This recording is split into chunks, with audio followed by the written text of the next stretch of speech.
Welcome back to the channel. So on this episode, we're going to be doing a bunch of stuff. We were going to try and finish up the Chevelle last week. Didn't work out. Waited on a radiator, some stuff like that. So we're going to work on getting that knocked out. We're also going to work on the S197, working on the turbo kit. And I'm going to try and make some progress on the Maverick because I haven't had a whole lot of time to do that. So let's get to it.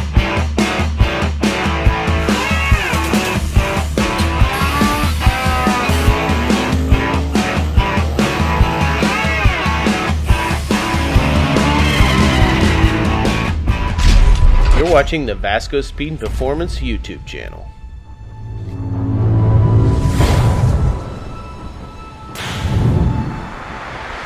Okay, a couple of the final updates on George's Camaro. So we went ahead and we got the motion quick disconnect on there, but we also went ahead and installed this. So if you want to disconnect your steering wheel, you just unplug this one thing and then your whole steering wheel comes off and you don't have all these cables and stuff dealing with everything. Or if you're wanting to drive the car like on a drag and drive or something, you literally could just unplug this and leave it unplugged, tuck it up, steer, and you don't have the cables wrapping around when you don't really need them. So pretty cool product though. Works really well. Bolts onto the back of the steering wheel, and then you got your little, everything on here. But yeah, turned out really good. Another thing we did was, wasn't for sure if I showed this, but this is the window net we did. So the window net actually comes up like this, and then you've got a little ball and socket and it hooks up there. But we bent this bar so it gives you a little bit of a curve and gives you a little bit more room for the driver's arm. So everything on this should be done. Matthew went ahead and extended the wheel speed sensor harness and connected it, and we fixed the bolts on the previous video that I showed you that didn't go into the locking. We fixed those, so those are good. So the last thing is on me. George went and got the windshield. He should be dropping off today, so I would assume tomorrow I'll probably work on getting the windshield and all that stuff knocked out. Once that's done, he should be able to pick this beast up, and it should be done for now. And then he's going to bring it back later for some wiring. So, but pretty cool car. Ready to see this thing out racing.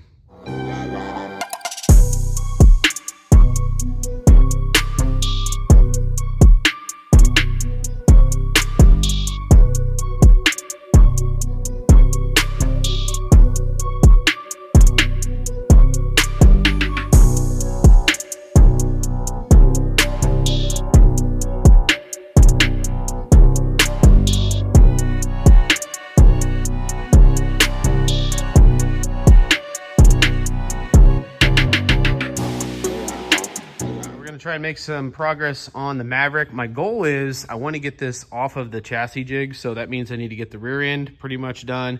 I need to get the bars that go from the cage out to the strut towers to the frame rails, to get those knocked out, get the front brakes on it so you can put wheels on it and get it off of the chassis jig. I got another vehicle that needs to come on there eventually, but it's not like it's a huge rush, but I do need to make progress on this. So I went ahead and stuck the seat in there to kind of give an idea, because these are the seats he has. One thing I will say, most people do when they do a car, everybody thinks they need to have a wide seat. I don't know the width of this seat, but it seems awfully wide. Everybody thinks, oh, I want to be comfortable. You really want that seat to grab you.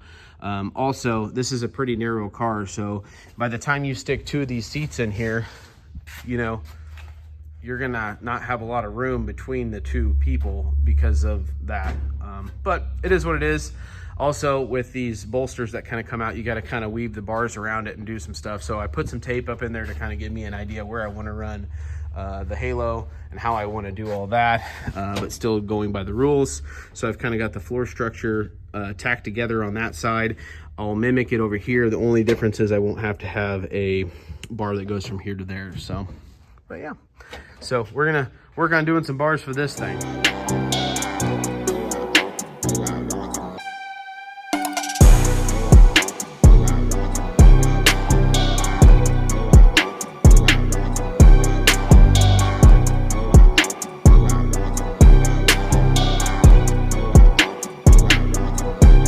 Okay, so I am going to make some progress on this car today. I'm going to try, my goal is to get the motor mounts mounted, and I'm going to work on getting the intercooler mounted and work on getting this welded in and the brackets. So that's what we're gonna try and get done today.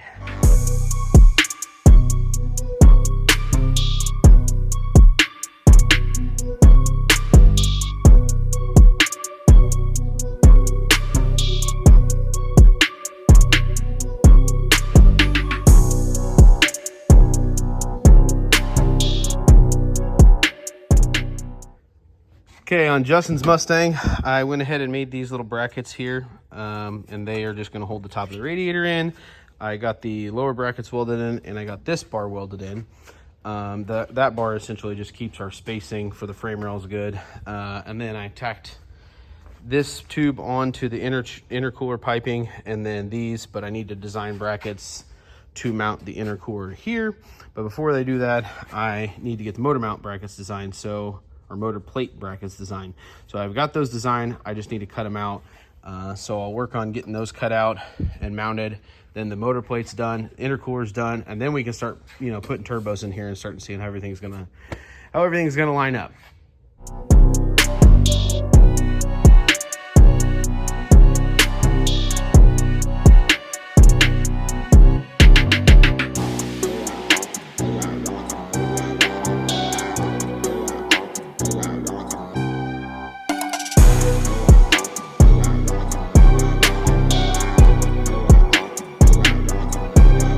Okay, back on Justin's Mustang. So yesterday got the radiator mounts made.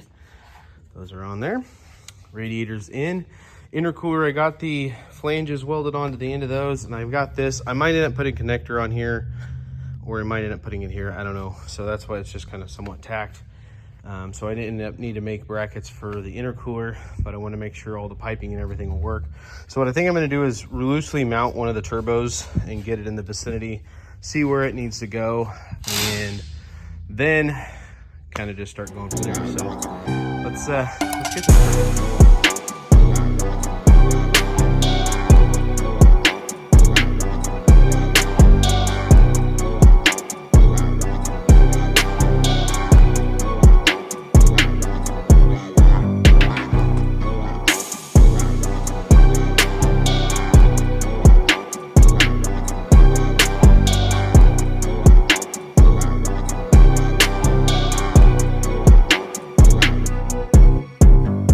It's been a little while since I've done an update on Justin's S197. So we are going to be working on the turbo kit on this, tubing the front end. So let's check and see what the progress we've made on it. Okay, so we've got the turbos mounted. We've got the hot side tacked together. We've got the intercooler mounted. We've got the tube front end done.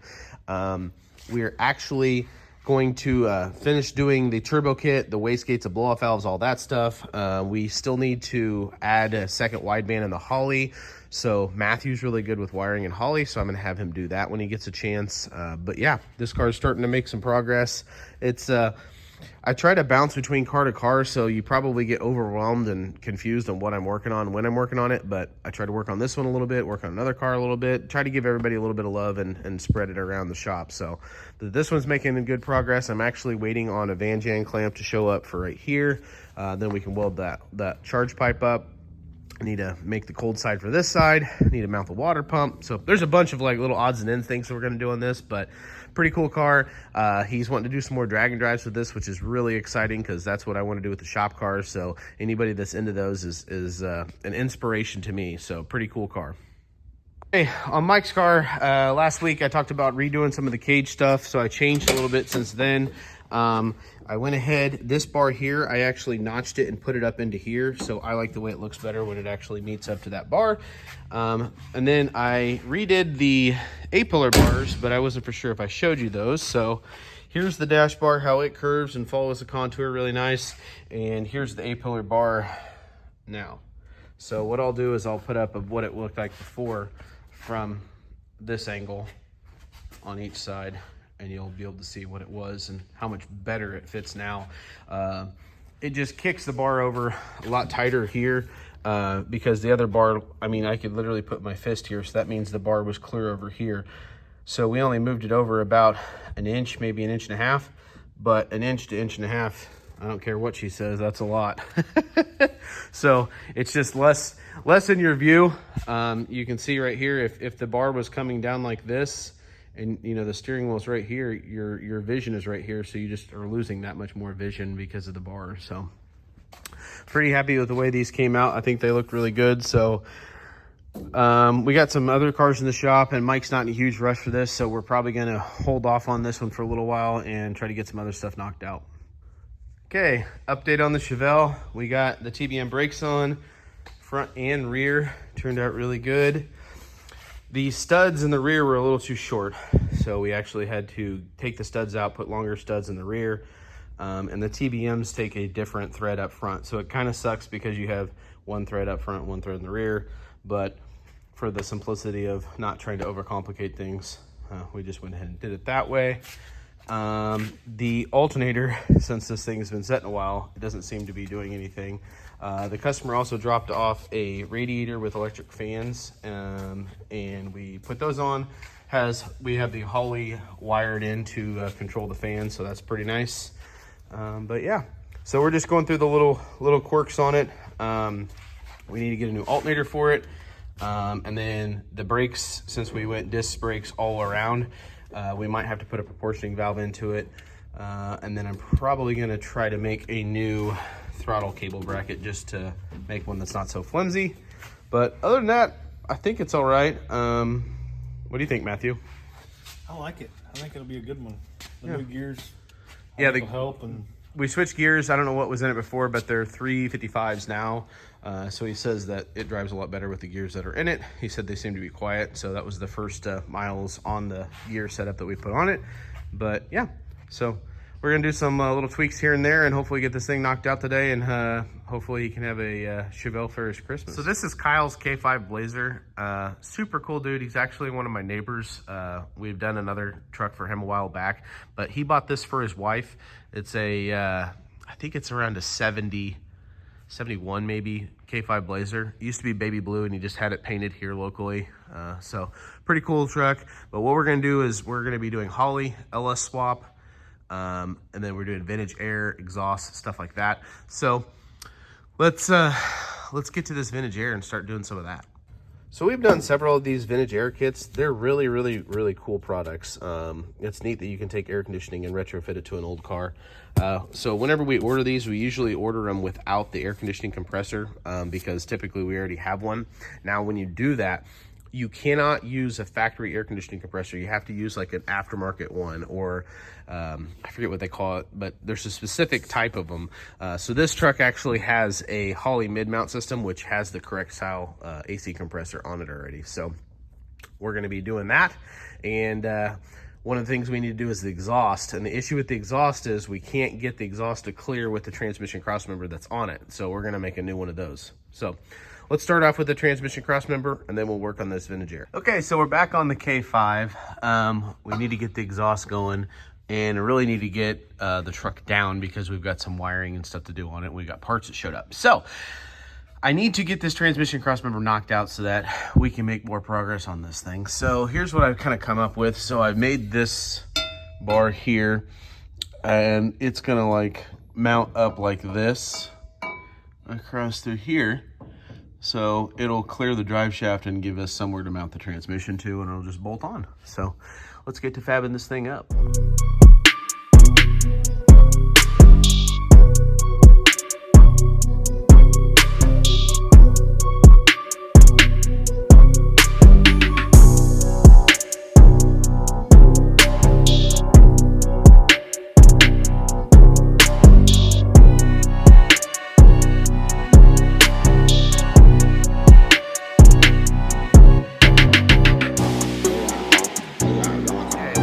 Transmission crossmember came out all painted.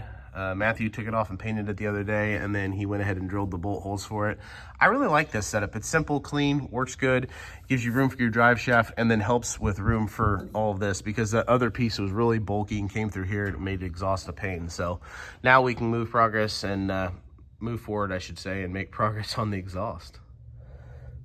Wow, what a year it's been. So I wanted to take a moment to just let you guys know that 2025 has been an amazing year. We got this new shop, a lot more business. We're continuing to grow. We're actually probably going to bring another employee on beginning of 2026. So we're going to need somebody that knows how to, TIG weld and things like that. So that'll be coming soon. But I tend to get this Mustang going. That's a long project, and customers' cars come first, so that'll be kind of put on the back burner. But at the same time, I still want to try and make progress on it. But I couldn't do it without everybody. My wife, Shelby, she's amazing. She does so much for me, so much for the channel, all my book work, stays on top of me with everything I do. So I could not do it without her. She is she's the fire that keeps everything going behind the scenes. So thank you, Shelby. Thank you to my amazing family that's always supported me with every decision I make. I also want to thank everybody that tunes in, all my customers, everybody that comes around. Even if you don't, have your car at my shop, if you just, watch this channel, support me, I appreciate you. Even the people that don't like me that watch my channel, I like you too. Appreciate it. So, but yeah, 2025 was a great year, and I can't wait to see what 2026 brings. So they just announced the other day that the IHRA has acquired Heartland Park, Topeka, so it's another drag strip here in Kansas City area. Topeka is not too far from us, so that's pretty cool that we're going to have another local drag strip. So, yeah, it's a great time to be alive and have a drag racing addiction. So I appreciate everybody. We'll catch you on the next one.